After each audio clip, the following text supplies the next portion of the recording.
داره کې د قرضونو مسله هم راځي بیا زموږ پښتنو کې نو دغه والي سره قرض هم څومره دی او څوک درکوي نه درکوي د هغې والي څه هم راته ووایي زموږ کتونکو جلال صاحب صاحب ډېره مهرباني دا ډېر ښکلی کوېسچن وکړو او ډېر اسلامي کوېسچن دی وکړو او د دې حل به زه تاله چې کوم دی د کلام پاک نه روباسم ټیک شو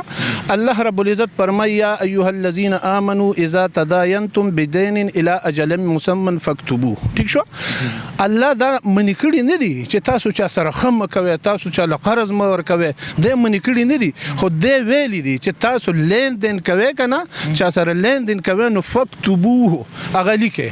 هغه خو بیا له خبره ده چې مونږ د الله په فرمان عمل نه کوو که نه او مونږ چې کوم دی سرګردان یو نه دی وجه دا ده چې مطلب دا دی مونږ د الله په فرمان عمل نه کوو که چېرته مونږ د الله ومنله که نه هغه قرض دی ستا د 3 منټو 4 منټو پورې ولې نه وي مطلب دا دی په پښتو کې وایي چې د مازیګر هغه قرض به رانشي د کال به راشي چې تا ته وایي چې مازیګر یې در کوم که نه نو دی خوړونکي دی بالکل چې کوم دی د الله د هغې نواهمو کې اخته وي خو چې تا ته وایي کال پس به در کوم او د هغه جبه واده نو هغه کال پس دی هغه د کاله قرض دی ښه دی که نه نو قرضونو کې دا دغه دی چې الله پاک حکم دی چې تاسو یو بل سره ورورولي قرضونه کوئ خیر دی خو ګوره که ستا په چا قرض شو که نه قرض دی چاله ورکو او هغه نیټه مسمه تا سره وټاکله که نه نیټه یې دغه کړه چې تاله په پلانکي روز در کوم نو که دغه قرضدار د ده وس نه کیږي او تاله په دغه روز در نه کړه که نه او تا ورته د الله د رضا دپاره صبر وکړو چې ما ته سبا ماسپښینه پورې صبر وکړه ټیک شوه او تا د الله د رضا دپاره هغه ته صبر وکړو نو که ستا دا 1000 روپۍ وي نو جلال صافي صاحب د الله پاک په فرض کې هغه 2000 شوې دا حدیث شریف دی د خپل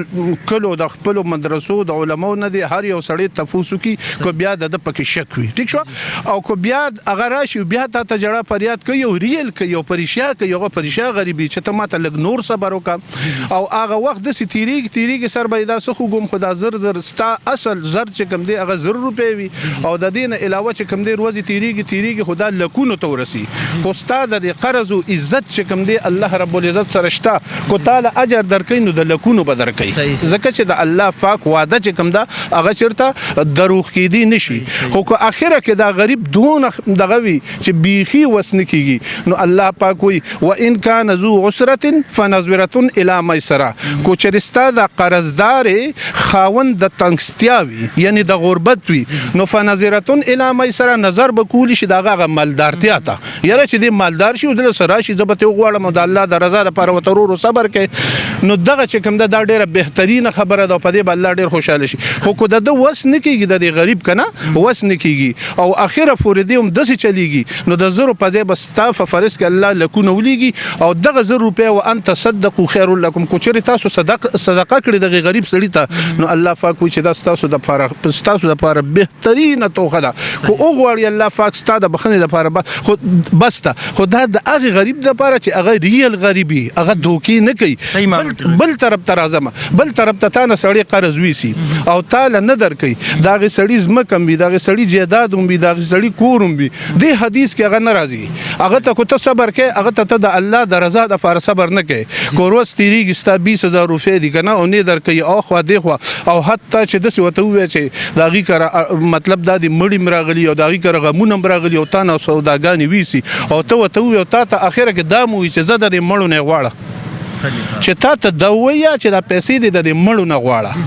که نه نو لکه دا څونه د هغې دپاره دا افسوس خبره ده موږ دپاره هم د افسوس خبره نو داسې قرض باندې الله پاک چې کوم دی هغه بیا اجر نه ورکوي هغه د بدماشۍ کار شو خو زه به دا ووایم چې دغه سړی کم وایه دا د چا چې بچي د چا چې رونه د چا ترګان او ماماګانې دوی له لږ سوچ پکار دی دوی ته دا پته نشته چې د قرضداري په 1 روپۍ کې چې کوم دی الله رب العزت څونه منځونه قبول شوي ورکوي نو که زما په چا پیسې دي نو ماله به په 1 روپۍ کې چې کوم دی په سوونو منځونه راکوي کو زما 60 زره نو ورکه ضرب کو زما 50 زره ورکه ضرب دا بعضې وخت کې زه غلی یم زما یو څو کسان داسې شته خو ځان مې په داسې غلی کړی چې زما خو په تاسو اړوس شته دي نه او زما زړه دونه خفه کړی چې زه ته اړوس علم هم نه او ما دغې ته پرېښې ده چې زما اعمال کمزوري دي زما منځونه روږ دي چې الله پاک ما له د دې د منځونه راکړي دا ښه ده که نه په ځای د دې مطلب دا دی بل کارخونې هلکه داسې هم پکې راځي چې وایي چې دغه ادیره کې تیواله ادیره کې دی ویلی راته ویلي وایي بس ما لکه ما ورته په دې ویلي راغلي چې کم از کم اغي ژوندیو تاسو دا قرض وړي دي کنه نو اغي چې کم دی ډیر دغه شنو اغي پسې زو ادیره کې ته غواړه کنه دا غینه بعد چې کم دی نو بیا خو نور څه سوال نه پیدا کیږي چې زو ته د قرض ویم کنه دا یو عام خبره ما وکړه دا مطلب د عام خلکو سره کیږي بعضی قرضونه زما دسي دي نو هغه ډیر خپه کړم خو چې په وینا ستړي کړم کنه نو ما دغه حدیث ذهن ترا وستو چې په 1 روپۍ کې په سونو منځونه با قرضداري ته ملاويږي 50 چې قرضي نو کو هغه منځونه کړي نو اب قرضداري ته ورکی پرواز د قیامت الله پاک پته علي کو منځونه نه کړي بل فرض کا او سه بل مازي پليتي نو بیا به د قرضداري چې کوم ګناونه دي مطلب دا زما دغه دي نو د معراج ګناونه براولي په قرضداري په سر به ورواچي چې قرض د نور دي ګناونه ته پکې وسو ټینګشه لک سوچ پکار دي د دنیا پیسې انما الحیات الدنیا لهو ولعب د دنیا د ټول خواهشات او لذتونه چې کوم دي الله پاک کوئی دا لوب ټوکی دي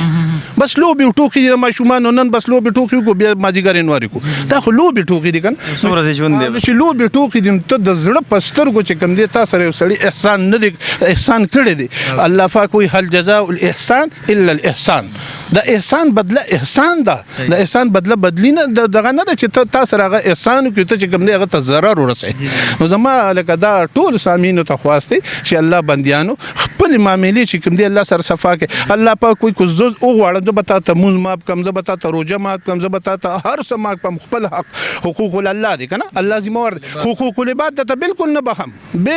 نه بخم مطلب دا دی جلال صافي چې کوم دی په تلاوت شاه باندې 100 روپیا دی تلاوت شاه ول په بدمعشي نه ور کوي او یا ور سره ټګي چوری کوي نو مطلب دا دی الله پاک په دغه تلاوت شاه په دې کې پکړ نیسی او تلاوت شاه چې کوم دی نو دی با د جلال صافي دا رقم چې کوم دی دا په پدوي او کو دی بخنه غواړي د دنه بغواړي دا د دې دوه معاملات الله نه ډیر مافي غواړي شابه سي دی به د انسان نه غواړي ورنه کو دی مړ شو نو د د لپاره بیا ډیر زیات عظیمه ګناه ده بیا به قبر تیزي صدقات پکې بیا به قصه ګرانیږي خو چې ژوندۍ او د خپل قرضونه خلاص کی دا چې د ارچي او بارچي نو کو ور کړه زما خل ډیر زیات په خوشحالي نو